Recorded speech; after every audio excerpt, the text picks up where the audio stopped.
Hi, my name is Kate. I recently did a senior project for my degree in English literature, and my senior project was about literary podcasts.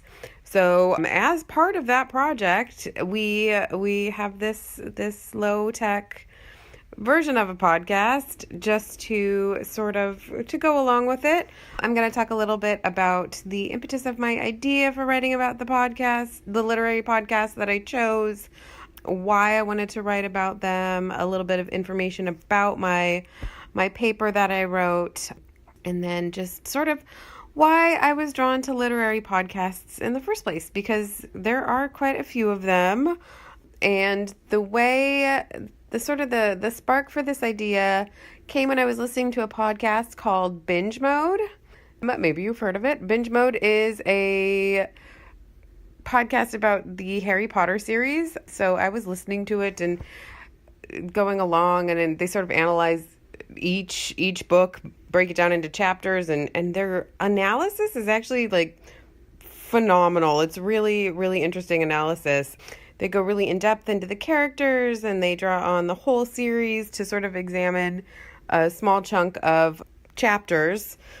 And it's just a really, really deep dive into the series. And it was very impressive to me that they were able to have such advanced literary analysis about Harry Potter. I mean, I love Harry Potter, but I was just deeply impressed. It made me see things that I hadn't seen before, and it was really nice to listen to. It's actually still going on. I'm a little bit behind, but really looking forward to getting it. If I could recommend to whoever's listening, which, oh God, hopefully it's not very many people. Hopefully it's just like my family. If I could recommend an episode of that to start with, it's when they analyze the first two chapters of The Half-Blood Prince. That is when you see the other minister and then Snape interacting with Bellatrix and her sister Narcissa. The analysis in there is just so wonderful that it's really impressive to listen to. So I was listening to that, and I was also at the same time listening to another podcast called What Should I Read Next? What Should I Read Next is a podcast by Anne Bogle, and what she does is she basically interviews listeners or people she knows in the book industry, or however she gets her guests, but they talk about books that the guests are interested in, books that they've loved, books they haven't loved, and then Anne will recommend 3 books or more, maybe more, will recommend books to her listeners. And I just found it very comforting. It was very calm.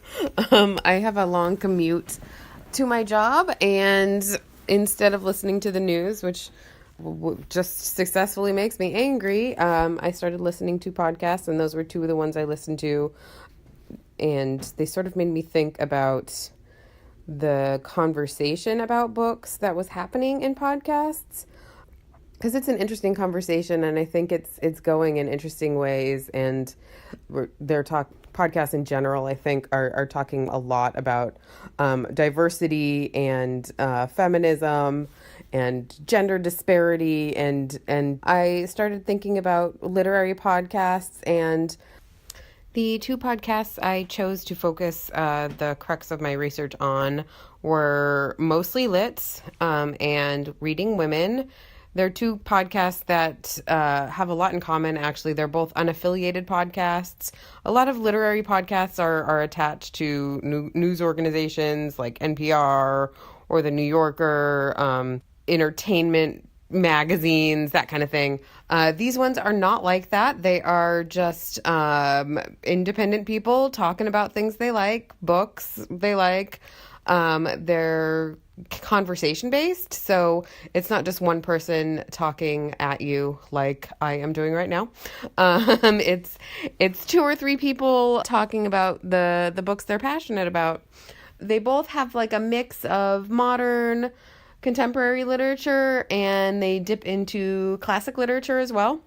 And they both, most importantly, have at the core of their purpose books by authors who are diverse, authors who are women, authors who are people of color, and they both sort of state this as in their sort of mission statement on their websites. And since that's what I wanted to talk about mostly, it seems appropriate to to focus on these podcasts.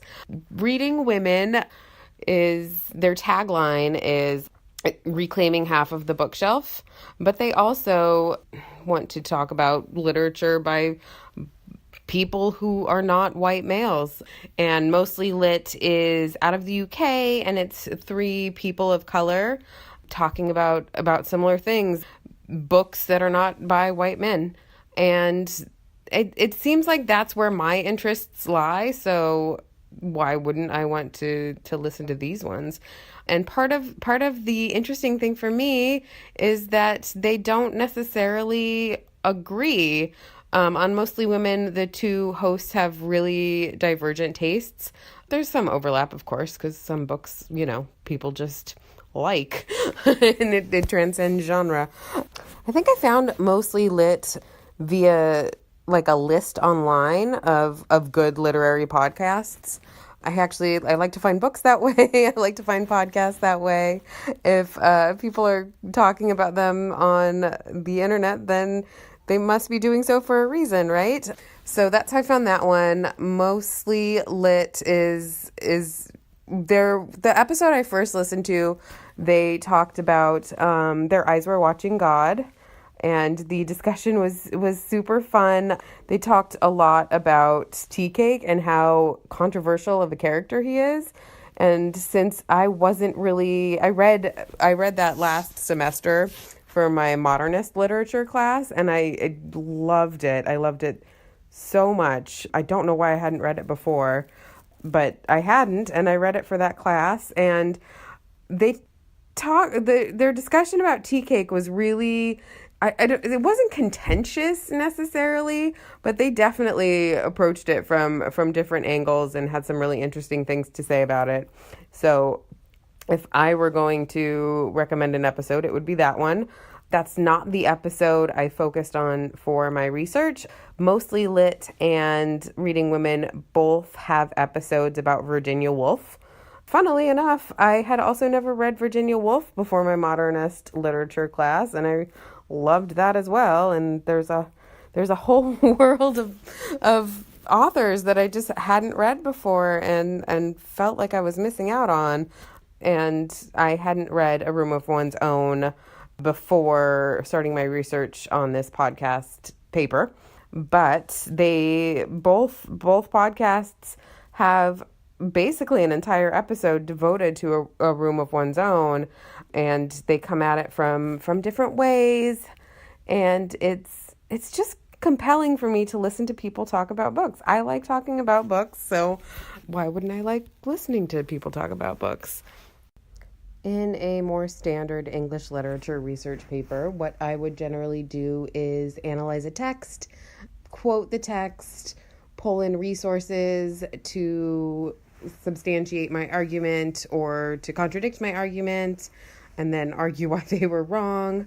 But because in this research paper I was analyzing podcasts, what I ended up doing is analyzing the analysis that the podcasters were doing. So with Virginia Woolf's A Room of One's Own, the thesis of her essay is that women need both space that is theirs and money if they are to have any sort of time to write.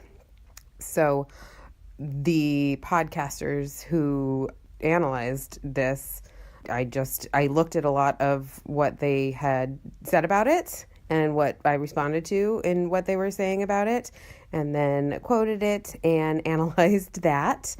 And I read A Room of One's Own, of course, and used that to sort of formulate the structure for the analysis. It's interesting because both podcasts talked about similar things, but from different perspectives. So in Mostly Lit, the host, Ray, as a Black woman, comes at it from a different angle than the hosts of Reading Women, who are both white.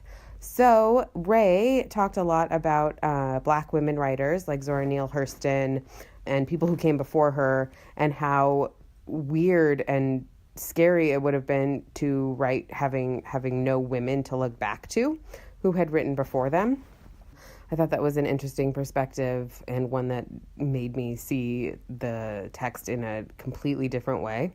So when reading women talk about it, they talk about it from a perspective of progress and whether we've made any or not. They bring a lot of contemporary texts in as comparison pieces, essentially discussing how women are still writing about the same things that Virginia Woolf was writing about.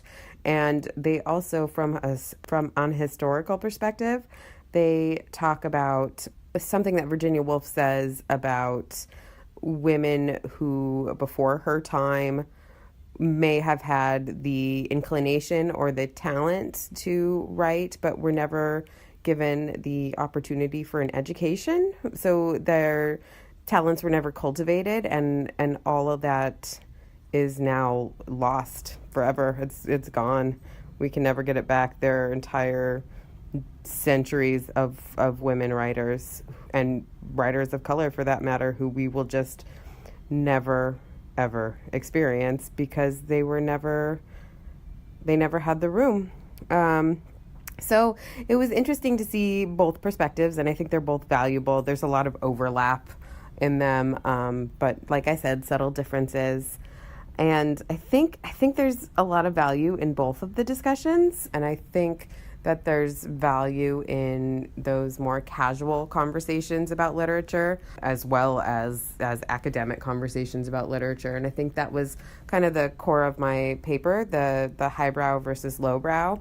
That these podcasts are lowbrow by any stretch of the imagination, but the way they come at discussing literature in a more casual way, it's fun to listen to, and it definitely is valuable to listen to. So that is a lot of what my paper was about.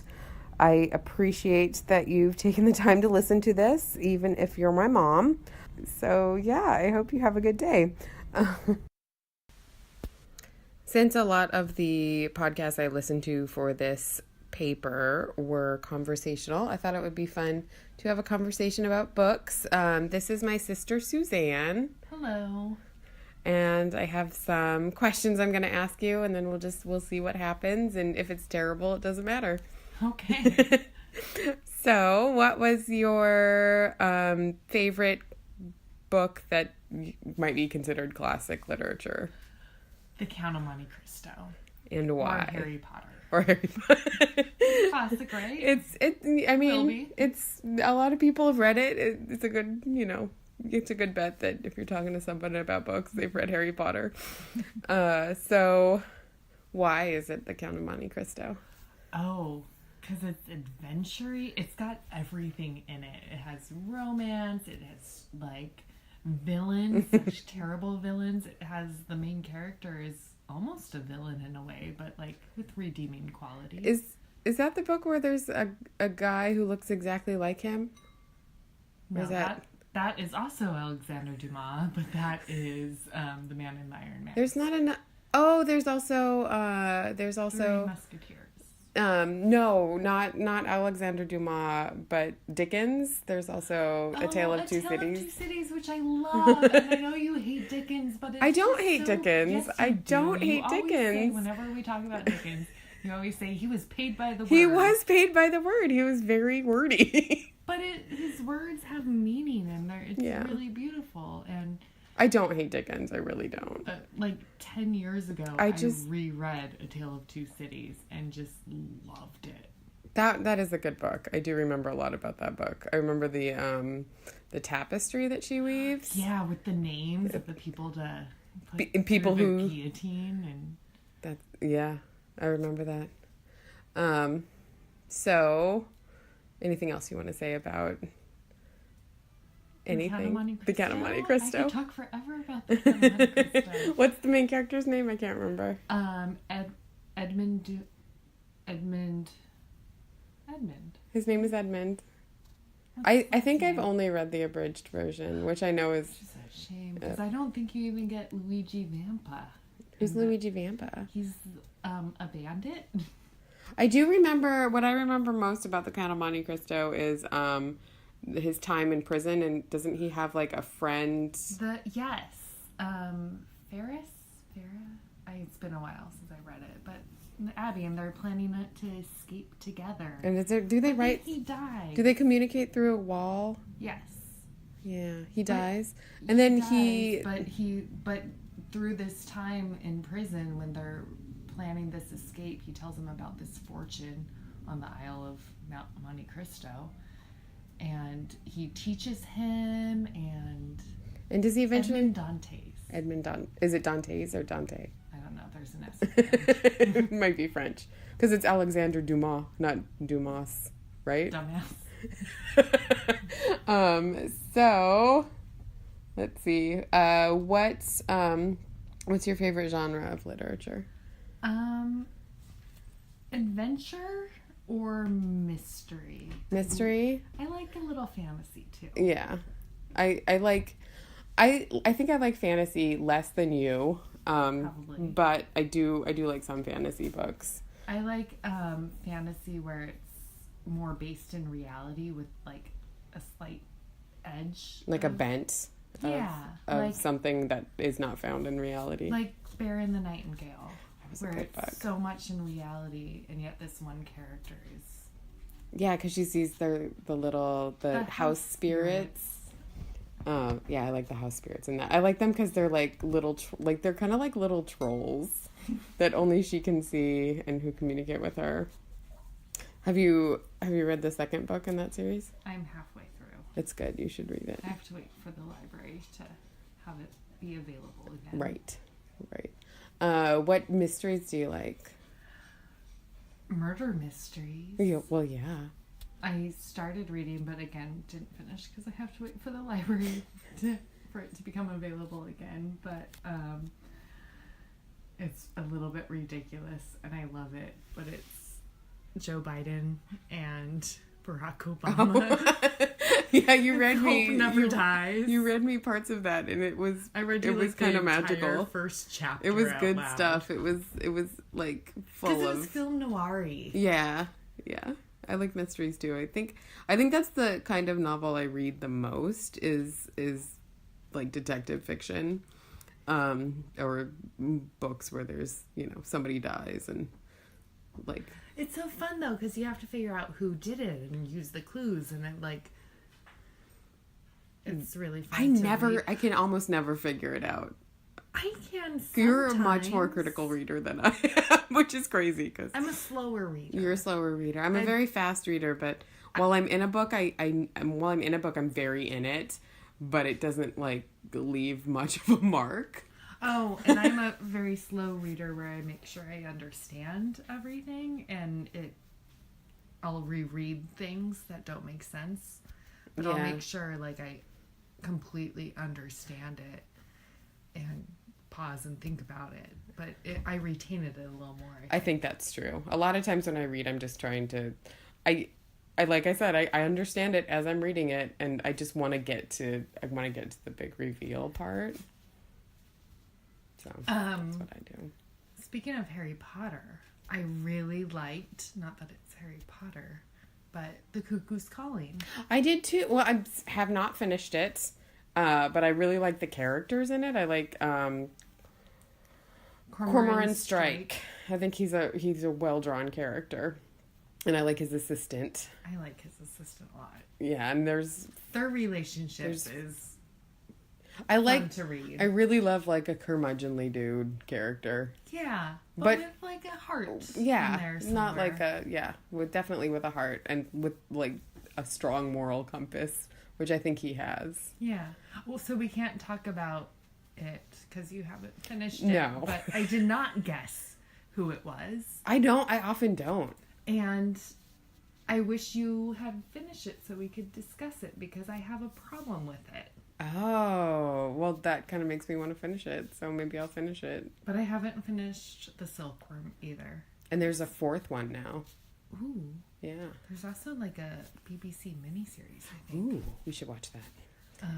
And you have not read Tana French, is that right? I read the first one. She's probably my favorite. And I started reading the second one where it was the girl detective. Who also has a double.